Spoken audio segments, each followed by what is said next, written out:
Welcome along to our show. We are live in Montreal, which is in Canada, just about. And we have one of our favorite guests with us tonight, and that is the international best-selling author, Douglas Murray. The last time Douglas was with me, it was for his fabulous bestseller, The Strange Death of Europe. And his new book is called The Madness of Crowds, Gender, Race and Identity. And it's also a bestseller. Because I talked to him at length last time, I thought we'd do it a bit differently this time. So we have an invited audience of Mark Steyn Club members from both sides of the border. I'm not actually sure how many people from south of the border made it, because the ice storm cancelled various flights from the District of Columbia down to South Carolina. So if we're short on Americans, we also have, courtesy of Dr. Roy, a few young Montrealers here from the Prince Arthur Herald. And if you're wondering for any Americans here, if you're wondering who Prince Arthur is, Douglas will answer that question a little later. Prince Arthur is not to be confused with Prince Andrew. Prince Arthur would certainly not have agreed to do that interview. And in fact, Douglas, I might as well start with this, but really, Prince Andrew should have gone to the Douglas Murray Academy of BBC interview preparation, because that lady on that show has interviewed you many times, and you always start with the proposition that whatever ostensibly she's invited you on to talk about, she's really there to screw you over, and it helps to give 15 minutes thought as to the particular way in which she will screw you over. The main point of BBC interviews is you're interviewed by somebody who hasn't read your book, who then tries to catch you out on it. Right. but I'm the author. Yeah. And you haven't bothered to read it. How are you going to win? No. That's why it's unfair to His Royal Highness, but you can see why, after going toe-to-toe with you, although she fancies someone she can just knock off in 40 minutes straight, like she did with Prince Andrew. But the book, The Madness of Crowds, Gender, Race and Identity, and it is about the subjects that roil us today, and which seem to be doing so especially swiftly because of social media. And it's all snuck out on us pretty quickly. You have Democrat presidential candidates who come out on stage at the start of a debate and announce their pronouns. You have Chick-fil-A, which a lot of us used to like because it's the most tastiest homophobic chicken, and then they suddenly decide that the Salvation Army is a hate group and they're not going to give them anymore. I mean, things are changing very fast. Yes. I mean, my view is, after doing The Strange Death of Europe and doing immigration and Islam, two subjects, you know how tricky they are, that I should move on to easier subjects. So I decided to do sex, race, gender, LGBT, and just give myself some time off. No, but I mean, it is, as you say, what's happened is that all of these subjects have been coming to the forefront of absolutely everything. So they're underneath all political discussion, they're underneath all cultural events. And here's the thing that strikes me, that there are some people who've said to me, are you sure you're not exaggerating this? I mean, sure, it's a problem on university campuses and a bit of the West Coast of America, and I've come to realize the only people who really think that are people who are self-employed. Some people who are self-employed don't realize this is coming for everybody. So that increasingly in the workplace, whether you're working for some governmental organization or private company, corporation, you'll find this stuff is coming for you. Not about competency, not about who's best for a role, but have they got the right character traits we need now? And that's just one of the examples of how this is flooded in everywhere. And I think, if I can sum it up in a nutshell, the problem is that our society, say, driven by the social media thing, is basically doing two things simultaneously. We're pretending that we know a lot about things we just don't know about, into which I would put trans. Right. which, the Democrats in America, the LGBT town hall the other week, which was just an asylum outbreak, I mean, there were people who were mad who were holding the mic, and then it was taken away by somebody madder. Yeah. And, somebody says, a woman saying there with her child who introduces themselves as a 9-year-old trans child, and Elizabeth Warren whoops and cheers. And you think, what are you cheering? Yeah. Like, is it better? What is it? And so, all of this stuff has flooded into the mainstream there, things we just don't know enough about. And so I wanted to say, okay, let's look at this. Let's contest what is actually going on here. Let's look at it. And the second thing is, we're pretending we don't know things that everyone knew till yesterday. Yeah. Into which I put relations between the sexes. Yeah. Which clearly are complex, but aren't that complex. I mean, we're all here. It worked for an awfully long time. Well, they're complicated though, aren't they? Because we no longer agree on what the sexes are. The Eve Ensler, who wrote the Vagina Monologues in the 90s, and it was a huge hit because it was about celebrating the essence of womanhood, which is the vagina of the title role of the Vagina Monologues. And they used to do this every Valentine's Day on American campuses. And then suddenly they decide it's totally transphobic to suggest that a vagina has anything to do with being a woman. Yes. Half the women here tonight are penises, and half the men have vaginas, and there's nothing wrong with that. Who are you to say a vagina? Bigot. Yeah, exactly, bigot. Exactly. And you say bigot, but it's actually taken out. This issue has taken out, as you say in your book, all the big name feminists. Yes. Not just Even, but Germaine Greer and Suzanne Moore, Julie Burchill, yeah. Julie Bindel. Yeah. All the major feminists when I was growing up have all been cancelled because they failed to do the trans tripwire. But one of the things I found most interesting when I was doing this was I noticed the pattern at work. And I sort of do, each chapter, as you know, I do gay, women, race, trans. Right. And in each chapter I do what I think is the tell that this has actually become about politics. So when Peter Thiel comes out for the Republican nominee for president in 2016, the main gay magazine in America, Advocate, runs a piece immediately afterwards saying, Peter Thiel may be gay. Sorry, no, it was worse than that. They say, no, Peter Thiel may sleep with men, but in no way is he gay. No. You go, well, that'll come as a blow. It'll... And then, well, you had that in Britain with Brexit. Who was it? Ian McKellen, was he the one? Yeah, Ian McKellen said if to be gay is obviously to vote to remain. Yeah. Have some people been doing it wrong all these years? Yes. Yeah. But then you see it with every single one of these. So the race issue. Kanye West comes out for Trump in 2017. The Atlantic magazine runs a piece by Ta-Nehisi Coates saying Kanye West isn't black. And I started to think, well, if Kanye West isn't black, and Peter Thiel isn't gay, and Germaine Greer isn't a feminist, what's actually going on here? And my view is that there's two things, broadly. One is a lot of particularly young people who've been misled into thinking that the world operates in this, to use the most horrible word of the era, the intersectionalist manner, where everything interlocks. Right. And if you deal with one oppression, you've got to deal with them all and unlock like racial issues, and you'll unlock feminist issues, and you'll unlock trans issues. That's just not true, as I demonstrate. It's just they all run against each other, and they're all much messier than we pretend individually. But a lot of young people have been persuaded, fight like anything for this.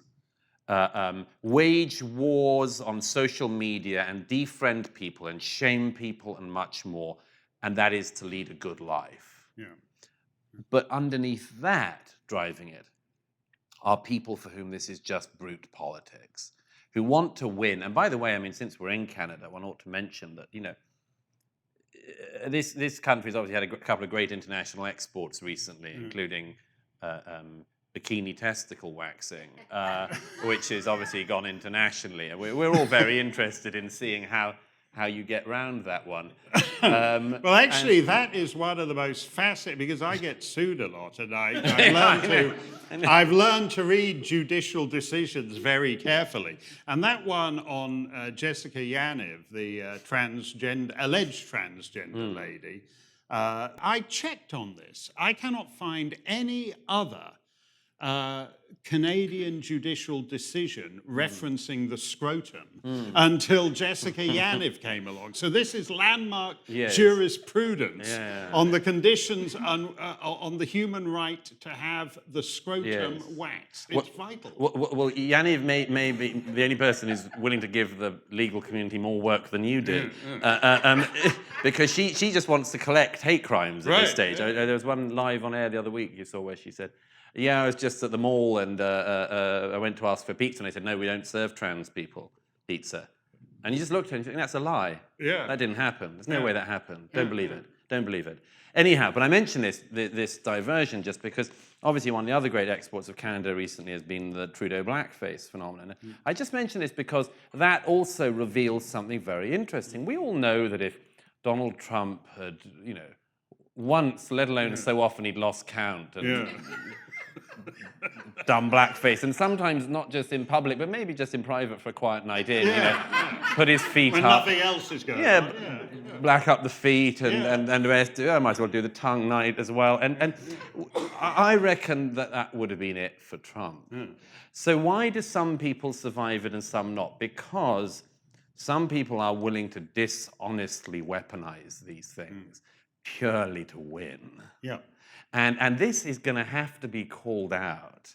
And it hasn't been so far. We've got to find mechanisms to bounce this stuff back. But the Justin thing, I think, as you say, it gets to the heart of the good faith in these so-called things. And it was a particularly ludicrous one because on the night it was revealed, and basically all the journalism on this was done by Time magazine in the United States and the Daily Telegraph in London. The Canadian media basically just sat it out, hands off. But they were nevertheless very clear on the first night that Justin Trudeau is not. He may have blacked up. May have spent the first half of his adult life mostly blacked up. He couldn't reliably say, but he's not a racist. He's not a racist. No. But on the other hand, just this last Halloween, if you decided for your Halloween costume to dress up as Justin Trudeau in blackface, that is racist. Right.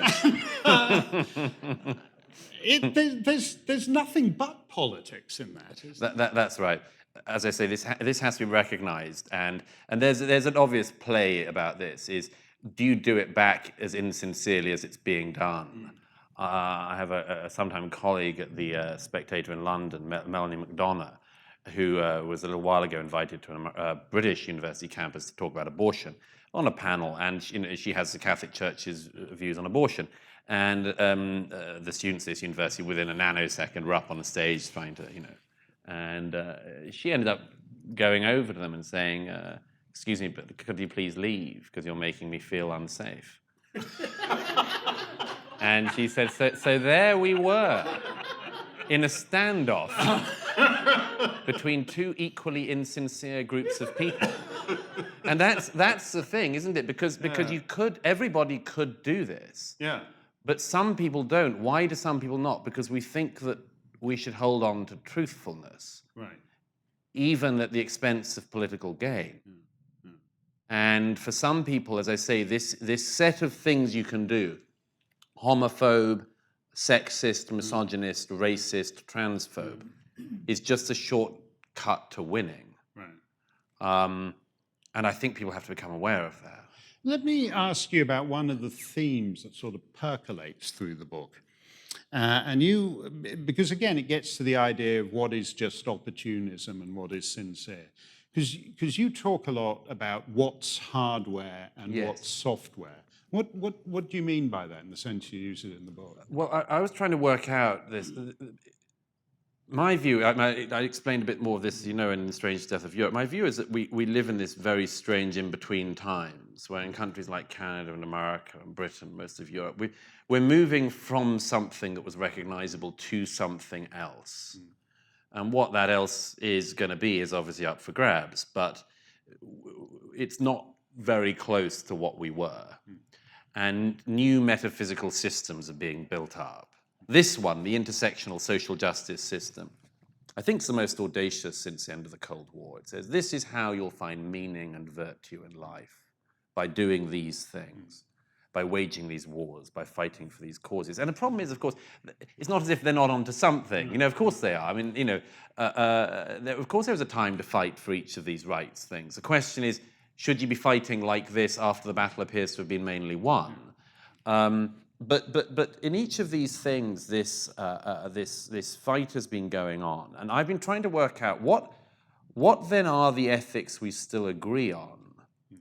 And one that I think is very interesting is this thing I describe as hardware, software. It's broadly speaking recognized and agreed upon, shall we say, in our society, whatever people's political or other views, that you don't criticize people for things they can't help.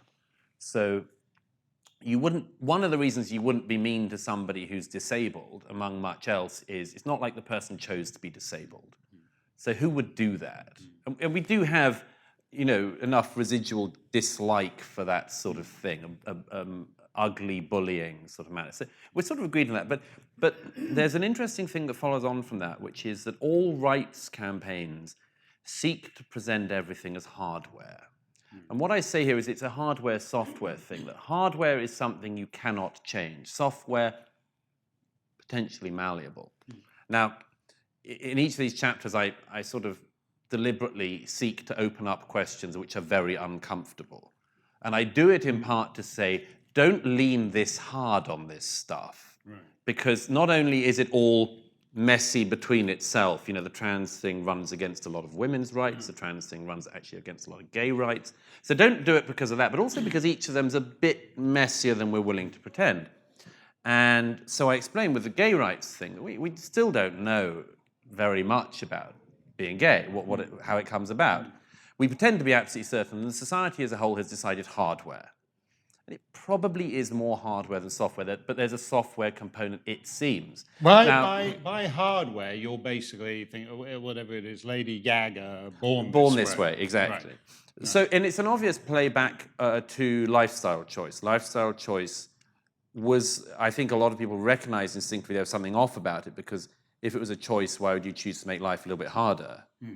Which was the thing in I guess really until the 1980s. If you watch the average American televangelist in the 1980s, right, when he'd be denouncing it, he'd been denouncing it as a lifestyle choice. Exactly. And then during the 90s, the opinion polls show that tolerance, acceptance of homosexuality goes exactly in line with a recognition that it's basically not a lifestyle choice. Now, what's interesting about this, whatever you think about that, is that every other rights campaign realizes this is a very clever thing to do. So 20 years ago, trans was absolutely caught up with sexual thrill. It was central to it. By 2018, 2019, sex is completely out of the picture. So much so, the New York Times runs an op-ed last December with the headline, "I'm going to get my vagina this week. It's not going to make me happy, and I don't need it to." And you go, why exactly are you getting it again? If it's because it's going to be hard to take back to the store, isn't it? But the point is that this is obvious. This is an appeal to people to say, don't you dare say this is about sexual kink or anything. Right. This is about something I can't affect. It's total hardware. So you got to come with me in whatever I say. But you know, the fascinating thing about that, everyone always thought, for example, when Kinsey did his report and the 10% number, and over the ensuing decades, people said that 10% is total exaggeration. It's much more like 7%, 5%, 3%, whatever. You have this aside almost in the book, which sort of stunned me, where you said that 2/3 of young people had some kind of gay experience.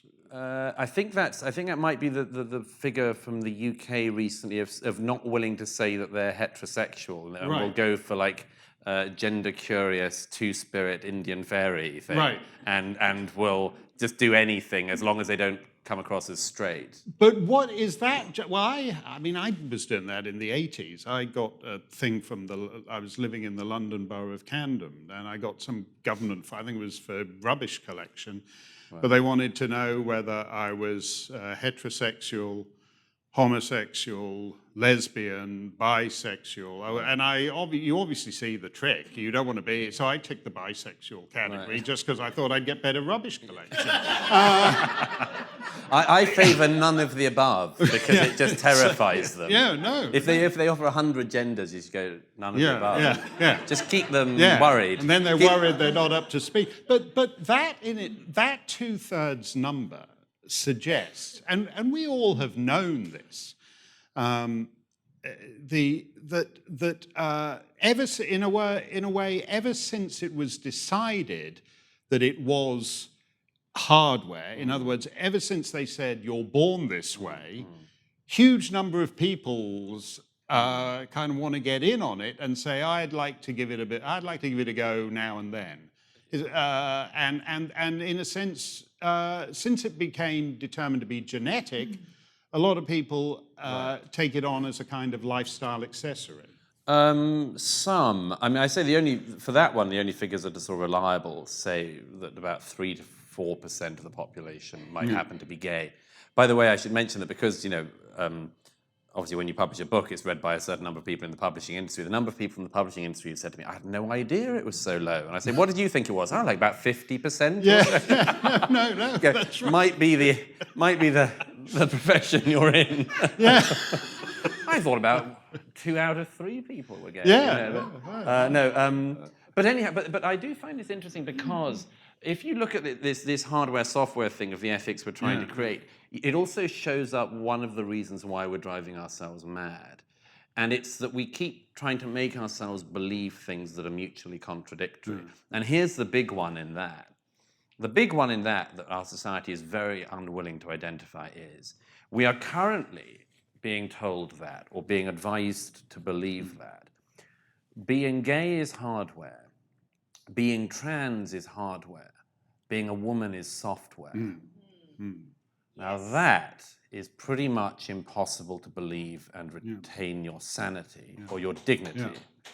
And I worry about this one in particular because we are seeing something very disturbing coming about. What we saw in Canada the other day at the public library, and what we've seen in Britain again in recent weeks with female feminists being barracked and abused and having a public meeting where the windows were being banged on everywhere in a very threatening manner while the police watched on by male to female transsexuals, is a demonstration that we have to speak up about this. Because apart from anything else, the women who have spoken up for this have carried too much of a burden and have done so on their own. And I think that has to change. So as I say, we can't believe as a society that the only people actually born in the correct body are trans people who happen to have been born in the wrong one. Right. That's not possible. No. But when you look at what's happened, as you say, almost all the big name feminists from the 60s and 70s have been taken out over this issue. And even someone like Eve Ensler with the vagina monologues, eventually to get back in the good books, she introduced a penis monologue in there. She put a penis in the vagina monologues. And I don't believe that's sincere. My youngest kid, this shows, I would say, how fast it's changed, because he's still pretty young. But when he was in grade school, they did biology class. And there was no penis in biology class. They just said they had one thing where they all had to dress up as somebody had to be an ovary and somebody had to be a fallopian tube and somebody had to be some other female body part. I will get a bit hazy on some of them. It's been a long time. And eventually the boys in the class rebel and they say, well, why do we just have to do female genitalia? Why can't we do, and they said we could all have a Chinese dragon outfit and be a penis. And so he... That's racist. Yes. Yes, he was culturally in search of a Western penis. He was forced to culturally appropriate The a Chinese dragon. Yeah, and so they were all kept behind after school. But actually now it would be transphobic not to teach, if you were teaching female biology, not to teach about it. And you know, I mean, particularly since the Madness of Crowds came out, I've had even more parents coming to speak to me saying, you know, my kid came back from school the other day just crying because he's been told he might be a girl and his penis might not be there one day and all sorts of other stuff. And you're just like, I just think, look, in all of our countries, maybe the one we're sitting in particular, but in all of our countries at the moment, we've got a serious adult deficit. Serious adult deficit. Serious lack of adults willing to say things that 95% of adults know to be true and to hold those things up in public, defend them in public in a reasonable manner. You know, it's not about hating anyone, it's not about being prejudiced against anyone, it's not about trying to make everyone kill themselves. It's not about that. It's adults being willing to sustain truths in public in spite of what is, let's face it, most of the time incredibly minimal opposition. And I've got no time for the adults who say, well, I mean, you know, I did used to say that there were different sexes rather than 100 genders, but, you know, I got such a lot of hassle on Twitter. I think that's not, that's... You can imagine your forebears saying, I was going to storm the beaches of Normandy, but when I realized what they were saying about me... Jesus and the money changers in the temple, he tweeted it, and then he got such backlash. He said he didn't want to, Haters gonna hate. Yeah. But let me tie this to your last book, which, as you say, was about Islam and Europe. And one of the interesting things to me is that essentially in an Islamizing Europe and in the wider West, the left and Islam seem to be intersecting in strange ways, so that you'll barely notice when Islam takes over. They, for example, the left has adopted an Islamic-like antipathy to free speech. It essentially operates apostasy laws on these subjects. The left has no great enthusiasm for Jews. The left, as we've discussed, seems to be moving women into a subordinate role as part of all this. Women's sports, women's championships are now being won by big, burly, 6'2", testosterone-fueled creatures who tower over the biological girls in the race. And I wondered whether that is also perhaps true of homosexuality. As you know, President Ahmadinejad famously announced when he was at New York University, I can't remember if it was Columbia or New York, but he famously announced that there were no gays in Iran. And Islam's attitude to homosexuality has, in a sense, always been to present it as a trans issue, so that you have the dancing boys of Kandahar, for example. If you're 7 or 8 and you're a particularly fetching young lad, they dress you up as a woman and you dance around for their amusement. That's Islam's attitude to Is the trans thing actually moving us into somewhere? Are there the 7-year-old boys here, the 8-year-old boys here who are all a bit confused?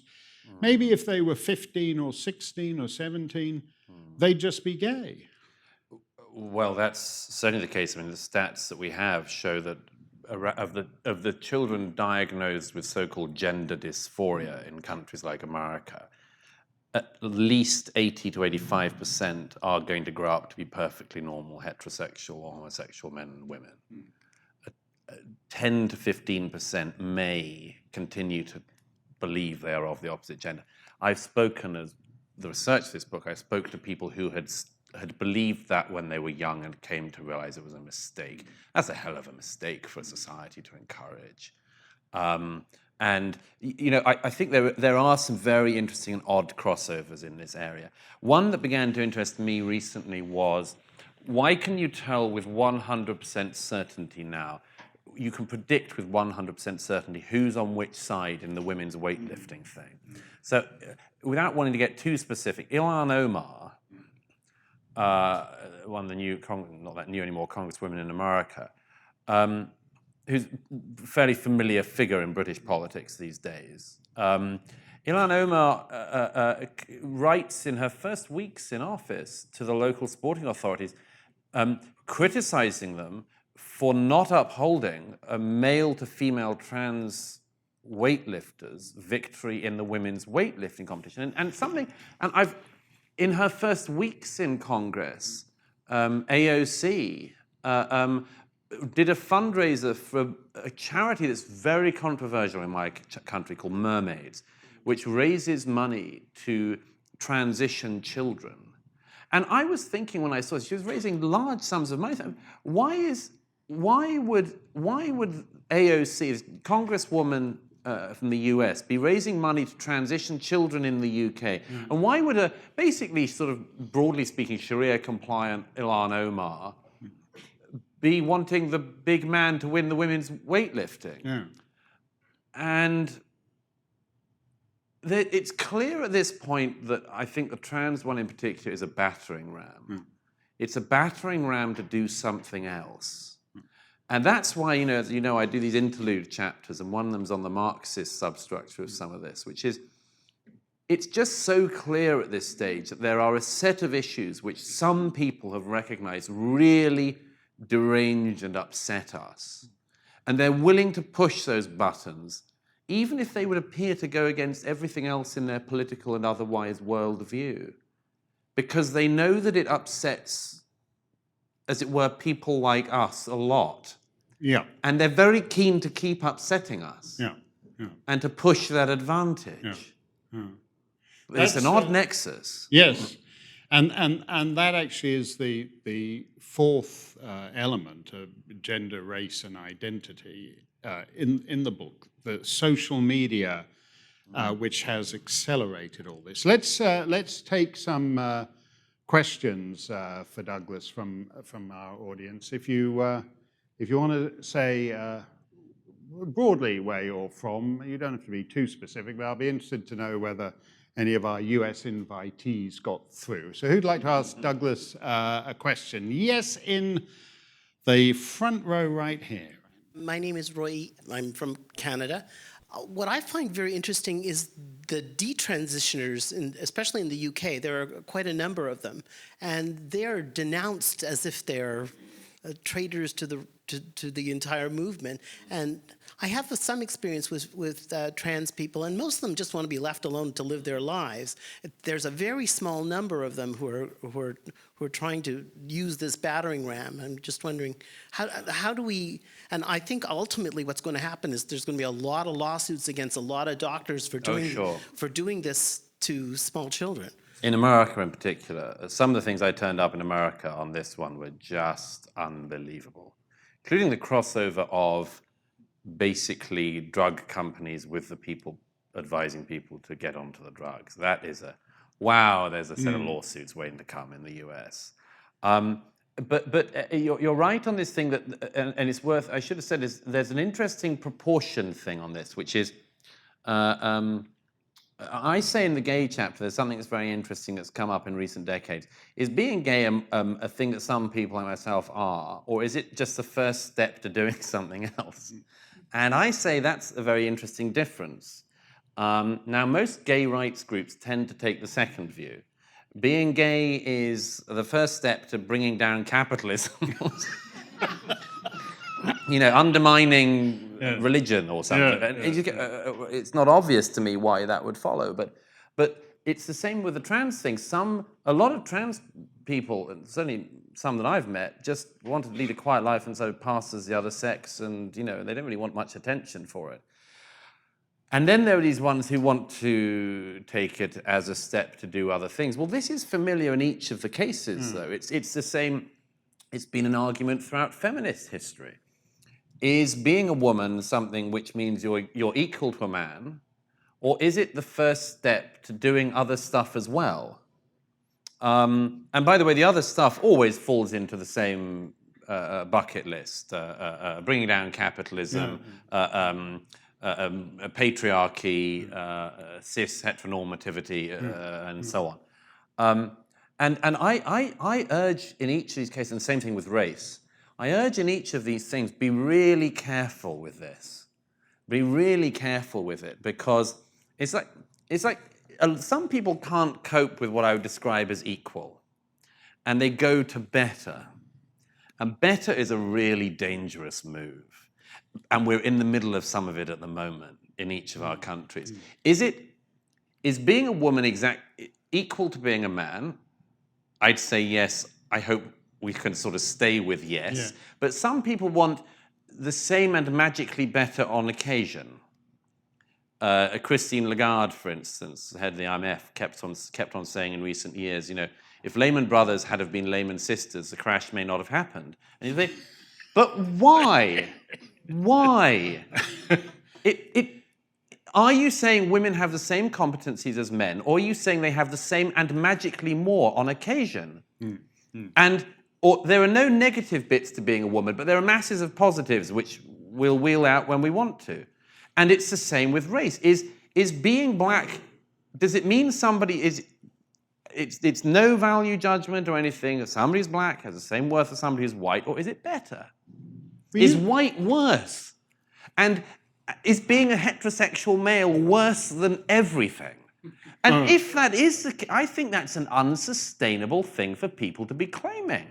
Because as it happens, there might turn out to be, if we did the studies, quite a lot of heterosexual men in the country who also happen to have the stigma of being white. It's not sustainable in the long term. But don't you think there's actually fewer of them than the heterosexual white men than there used to be, in the sense that if you look at, if you go to any elementary school on this continent, boys are a problem. They've been a problem now for 30 years, and boyhood is suppressed, and boyishness is suppressed, and the manly virtues is a phrase only used periodically. So at a certain point, wouldn't you rather, at some point, the idea that, well, why not be a girl? They're much more... The society is telling you that all your instincts, all your urges... Gillette is telling you, like, toxic masculinity. Be the man you can be, or whatever the stupid slogan is, and then there's suddenly you're supposed... You open your book with a quote from a Nicki Minaj song that goes, look at that, look at that, look at my butt. Look at that butt. Look at that. It's about how great... her butt is. You're reading it at a very shallow level, Mark. Well, it's a bit more to it than that. Well, I should have done a master's in it, maybe. But but if you actually, if you take her at her word and you say, "Oh, I'm looking at your butt. Thanks for the tip. That's great. What fabulous. I can't complain about your butt." Then you get me too. Yes. These positions are completely incompatible. Aren't they? Well, that's. Everybody who's got children trying to grow up through this knows this story, particularly anyone who has sons. I mean, I have some friends. One friend I said recently, I said, how's the boy doing? He said, good, he's just getting ready to leave school. I said, what do you think about girls? Wants nothing to do with them. I said, he's not gay. He said, no, he just thinks they are more trouble than they're worth. The whole thing, the whole thing's a nightmare, because everything and I think that's very common, by the way. I hear versions of this a lot because and by the way, first of all, we're creating men that the women don't want. Yes. And we're creating women who can't find men. No, it's actually the disintegration of the fundamental building blocks of society. Let's have another question. Yes, here in the second. Hey, Mark. Hey, Douglas. Good to have you earlier today. My name's Matthew. I'm one of the founders of the Post Millennial. We actually broke the Jessica Yaniv story over the summer. That was ours. There's actually another story I'd like to ask you guys about your reaction to. So we can't report on it. A judge has filed an injunction against that. We have that in Canada where you can't talk about certain court cases that are proceeding. It's worse where he came from. Yeah, I'm getting on a plane in a few hours, so I can say what I like here in Montreal for the next hour and a half. If you need to immigrate, if you need you're more than welcome to. I mean, maybe not in Quebec. It might be a little bit difficult to find, unless you could speak French fluently. His French is delightful. He'll be delightful. Lieutenant Governor of Quebec in 2 years. You can take that to the bank. Good. So I want to hear your reactions to this. For all of this, it's so hard to be a boy. So there is a young girl, I think she's 9 or 10 years old, in British Columbia, and her parents are divorced, and she is currently undergoing a transition, all right, from female to male, all right. The debate is not over whether or not she should be put on hormone blockers. The debate is whether or not her father should have to pay for it. All right? So we view these things with ironic detachment and everything is so funny. What's your opinion on that? We've clearly moved past the point of whether or not... Because the father doesn't want... Well, never mind not believing in it. He doesn't want to pay for it because it's a crazy thing to pay for, right? But that's often the only way certain topics can be raised. If you look at, in Bradford, for example, in Yorkshire, with all the genetic defects of cousin marriage, so that you have the children of cousins who marry cousins, so you have the grandchildren of cousins, and they have all these weird genetic defects. And the only way members of parliament can even discuss the subject is by talking about the financial strain it puts on the National Health Service. So who pays for something is actually often a sideways way of getting into these kinds of issues. I mean, I'm just interested by the fact that the trans one is such a minority of a minority issue that we have to keep asking the question, why does it pain us so much?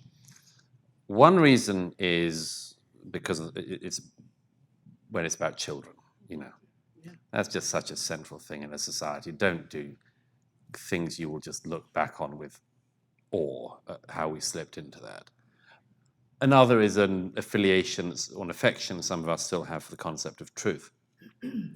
But another one is that this is a very bad sign about our inability as societies to look at any issue and have it out in the public square.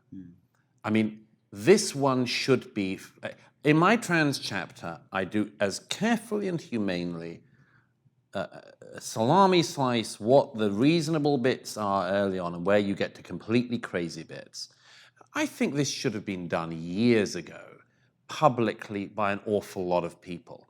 And the problem I have with it is what we started on the way with, how come all the politicians suddenly jump on it? Right. And within 24 hours, you have to say something that we just didn't contest in the public space nearly well enough.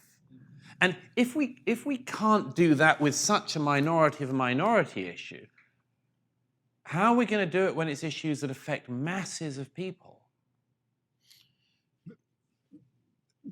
But your book is particularly good. Well, for a start, to go back to the hardware-software distinction, you make the point, which is true, that there are actually people who are born biologically ambiguous, as it were, and they're a very small number, but they're kind of irrelevant in this debate because it's about it's about people who are in one body but who feel nevertheless they belong in a different one. When it's a 9-year-old, Douglas's book is harrowing on the irreversible consequences when you do think, I came back from school and little Jimmy was playing in his sister's dress with her Barbie doll, so we better get him transitioning now. The puberty blockers that you put people on, even if the guy or the girl changes his or her mind 5 years down, the damage to that in terms of fertility and everything is irreversible. And the idea that we are effectively operating on children to deny them the essentials of adulthood And we're doing it, as you say, without any kind of public consensus or even much discussion on it. Let's have another question. I think in the second row there, Andrew. Yeah. Hi, I'm Beth from Los Angeles, California. Did you come Air Canada?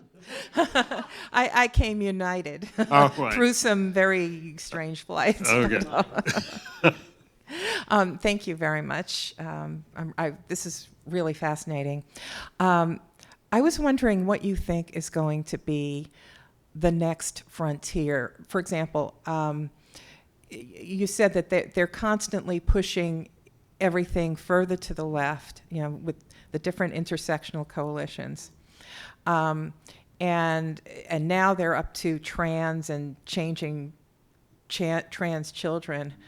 Once society has gotten used to that, what do you think they're going to move on to next? I mean, there are some awful things out there that are now completely taboo, like, God forbid, sex with children and the like. Is that going to be the next frontier? And do you think there will come a point when this intersectional coalition that's taking in so many disparate groups, including Islamists, will at some point just split apart because they can't make it all work together?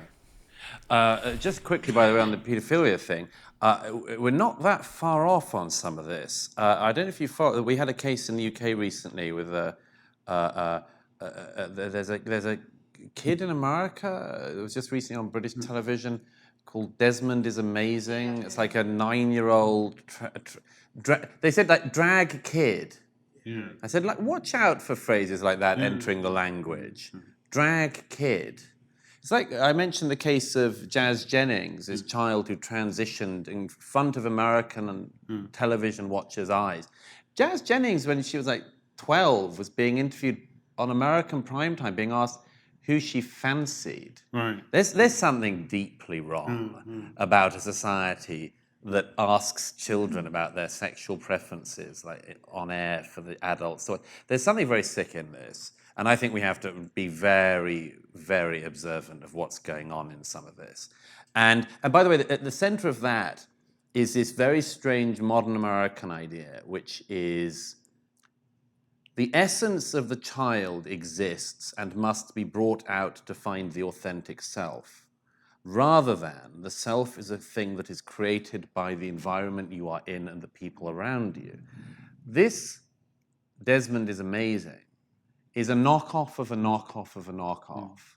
They say, oh, his natural self is this. No, he's seen some drag queens who've done some drag queens, who've seen some old, Liza Minnelli or her mother. And that's what it is. Steady. It's an impression of an impression of an impression. No, but and they say this is authentic. No, the whole thing is a copy through popular culture.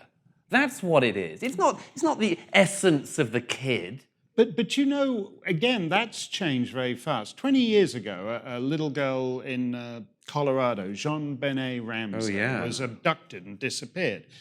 And the newspapers were full of all these pictures of her made up for these talent shows, supposedly she did, where she was in a feather boa and big hair and makeup and all the rest. And people were saying, well, this is one sick family. To be parading a little, whatever she was, 5-6-year-old girl around like this.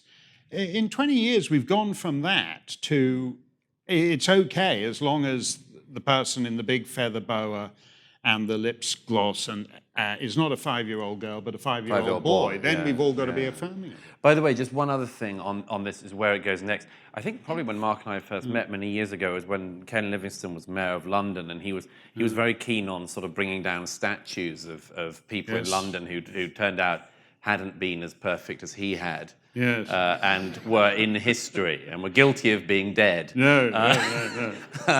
He said he'd never heard of General Napier in Trafalgar Square, for whom Napierville in Quebec, just 15 miles down the road, is named after. We should send Livingstone a postcard. Yeah. But no, the reason I mention this is because when that happened, and subsequently there was a thing, Roads Must Fall, which happened at Oxford, a sort of campaign, you've obviously had them here, had them in America, to bring down statues. And I've always said to people, why don't we push them along that road? You know, like make them take down Nelson's column.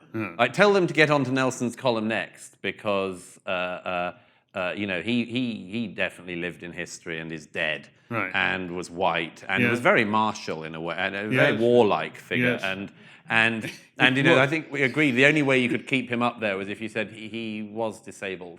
Had only one arm and 50% of the normal eye quota. And so it would And be, what were his last words? Yes. Kiss me hardy. Yes. An inspiration to us all.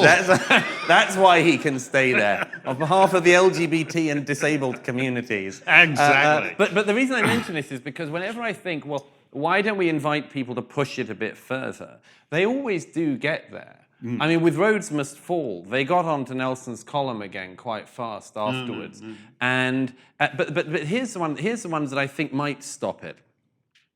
If people are interested, because we haven't really done very much on this, but one of the other things that fascinates me is the privilege hierarchy, which is becoming the dominant thing of our time. Where are you allowed to speak? What are you allowed to speak about? You know, where do you have to stay in your lane? And everybody at college these days knows this, and this is the thing. In what order are we allowed to speak and think? And one of the things that's fascinating about this is that if you work it out, it's all by characteristics that people can't help. You know, that's the point about characteristics. You didn't have a say in it. So why don't we encourage people to get to two of the ones which are very, very dominant, and which we never focus on? Height. That's a biggie, because there's a set of jobs you can't do if you're too small, and if you're too tall. But we never get onto the height thing. You shouldn't talk about that, you're over 6 foot. But we could, and it would highlight the absurdity of what we're doing at the moment. Excuse me, nobody under 6 foot's allowed to speak for the next hour, and so on. And here's one. And actually, really tall people do make me feel unsafe, actually. That's who you do need a safe space for. And here's one that I'm looking forward to, this one coming to Hollywood soon, is attractiveness. All the studies show that across race, sex, everything else, very attractive people do very well in their lives. They marry very well, they do very well in their careers, people like to promote people who are attractive, they like to have attractive people around them. Now, in that case, we've got to start wielding an attractiveness penalty. We've got to start punishing the attractive people and tell them to shut up. Hollywood, here we come. Hollywood, here we come. Attractive privilege. Why are you here? You attractive Hollywood person. You shouldn't be speaking. Let the very unattractive person who never made it near Hollywood get the mic and all the roles for a bit. Bigot. Absolutely. Absolutely. Let's have an ugly quotient in... on the board. On the board. In romantic comedies. I'd like to see romantic... I don't want to see Hugh Grant just, with Julia Roberts and Andy McDowell and all these people. Why doesn't he, get it on with some really ugly person? You've actually hit the nail on the head there. But it's no more ridiculous. Let's have one. I think someone down here wanted to ask a question. Let's have, this gentleman down here. Hi, my name is Dylan from Gaspé, Quebec. They're the most attractive women in North America, by the way. Gaspésienne. That's undeniable. And we have some great cedars as well. Now, my question kind of comes on 2 points. Often we see with the trans issue, there seems to be a deliberate obfuscation between the meaning of gender and sex. And we all have a gender, which is supposedly something that stands outside of the strict physicality of what sex is, except when it comes to situations like sexual orientation. And then we're seeing people told, specifically heterosexual men and lesbians, are being told to get over their sexual orientation, it would seem. And at the same time, we're having young women completely indoctrinated almost completely indoctrinated against the idea of motherhood, where we're seeing it denigrated all the time. And with your perspective with the LGBT community and the history of conversion therapy that's going on. What are the implications of this indoctrination, prohibition of people acting upon what could be considered, well, largely as biological imperative? Yeah, you have you start with a chapter on conversion therapy, because you went along to see some big time film about conversion therapy. Yeah, well, did it work on you? No. Really? It was well. very fun. Wait till the director's cut. It's like It was very strange. I went because I went to that because there was a group gay groups in the UK were campaigning against them having the right to show a film. This Christian group that was about voluntary conversion therapy. Now, my view is that in a genuinely liberal society, you have to allow a whole load of stuff that you don't like. And you have no right, if you've been complaining when the boot is on one foot, to use it when it's on your foot. And this tendency, like Christians can gather in private, in nightclubs, if they've got darkened windows and they don't bother the rest of us sort of stuff. I went, I said, look, there's nothing wrong about it. I mean, I didn't agree with a lot of it. Some of it sort of made some sense. But the idea that these people be hounded out of cinemas as they were, just for a private gathering of for something of their stress, was voluntary, was about voluntary. Now, the gender sex thing is fascinating. I think we should be very careful. I don't go for the gender thing myself. I think there are sexes, but the idea that there are these genders that we choose is, I'm afraid, a spillover from liberal arts colleges in America in recent years. The Judith Butlerization of life, where gender is about performativity. And by the way, we have to be really careful about this because we embed very ugly old notions about sex. There was the person who wrote the vagina piece that I referred to in the New York Times last week, wrote a piece in the New Republic, or what's left of the New Republic, the other day, saying, was interviewed, this male to female trans person was interviewed and said, was asked what being a woman meant to her. Here's one. She says, being a woman is to be the receptacle of another person's desire. Whoa there. So that's basically 60 years of feminism being undone. That's out the window. And so I'm very concerned about the slippage of it, like the what sex, what gender. But here's another thing. You mentioned motherhood. One of the things I'm fascinated about in all of this is, the reason I did this, and the reason I've delved into all this, is because I want other people not to. I want us not to spend our adult lives in the most fortunate countries at the most fortunate point in history discussing gender. There is such an opportunity cost as a society for doing this. And sometimes people say, well, what would you like us to be discussing? And I say, well, almost anything. But how about solving some problems? Or, if you don't like that, how about going back and looking at some of the things we didn't sort out as we were going past them? And here's one, and I can put the blame on this one onto Camille Paglia, but she was the person who said this, I think, first to my knowledge in recent years. She said recently, feminism never dealt with motherhood. She said, when I think of the feminists in the 20th century who are my heroes, Amelia Earhart, Germaine Greer, and I can't remember who the third was, she said all of them were childless. Now, she said, this must mean something. It must tell us something. And and I write a bit about this in the book, which is, that's a big one to skip. That's a big one to skip, to not work out as a society what your attitude is towards motherhood. And to get into this position we're now in, I give these examples, like the Economist last year said, every couple who has a child, over the course of their life, they pay the following child tax. Right. You go, you could look at it as a tax, or you could see people being blessed with having children and having one of the greatest sources of meaning you could have in your life. So why does everything in the society look at it in this weird, what a loser. There was $150,000 you could have had in your bank account when you died, and instead you were stupid enough to have a kid. Silly you, loser. That's one of the tones of the time. So as I say, there's an opportunity cost to the things we didn't and don't address. And it's not just because I sort of like difficult issues, but I'd like us to return to the things that matter that we skipped because we didn't have the guts to deal with them. Well, let me just ask you a final question on that, Douglas, because you've talked about how your understanding that feminism, gay rights, civil rights, trans rights, that the thing is not about being equal, but about going beyond to something else. And what they all have in common to one degree or another when they say that Peter Thiel isn't really gay, or Kanye is no longer black, or Germaine Greer is no longer feminist, all this.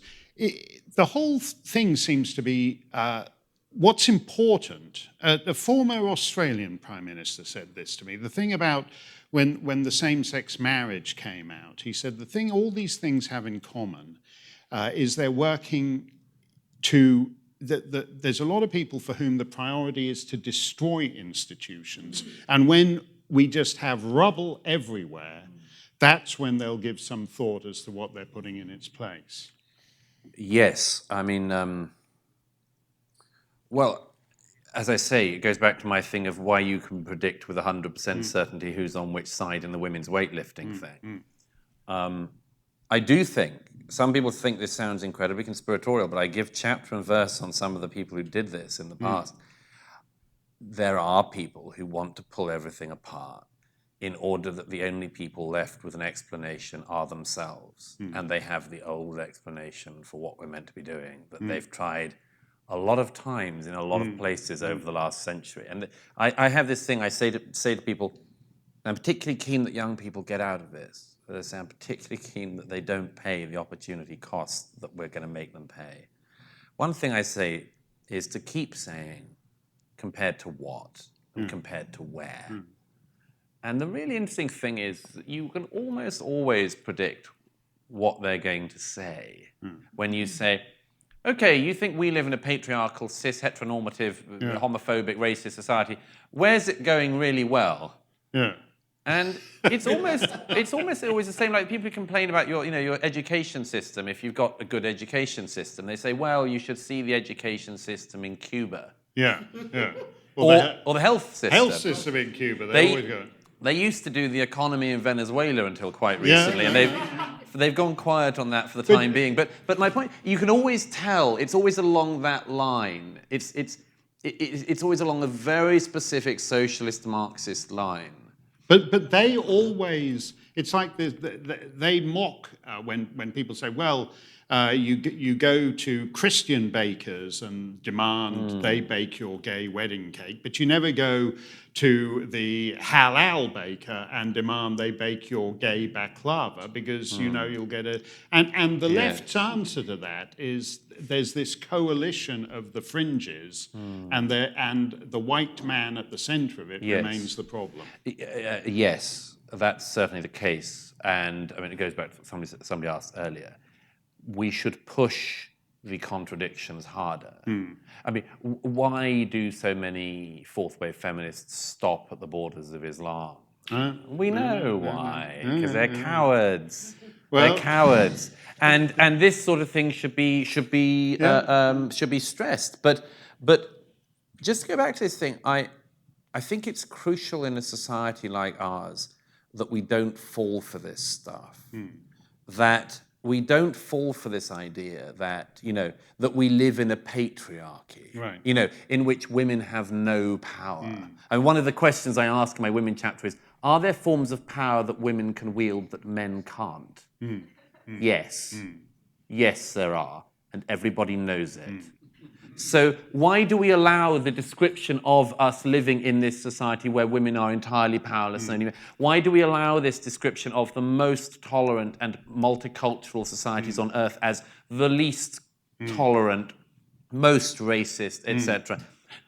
And I just think we come back to this thing, the deficit of adults who turn around and say, no, it's not the case. And if you think that Canada in 2019 is a fascist junta, heteronormative, cis, patriarchal, racist society. It's not. Hop it. It's not heteronormative cis at all. Just walk around Montreal it'll disabuse you of that. Thank you, Douglas. I think that... Oh, no, I was going to ask if you knew who Prince Arthur was. Well, no, this is terrible. This is Put like him on the spot. He's not like Prince Andrew. Prince Arthur. Yeah. This is like when David Letterman asked David Cameron what Magna Carta meant, and he didn't know. It's not quite as embarrassing, but it must be Queen Victoria.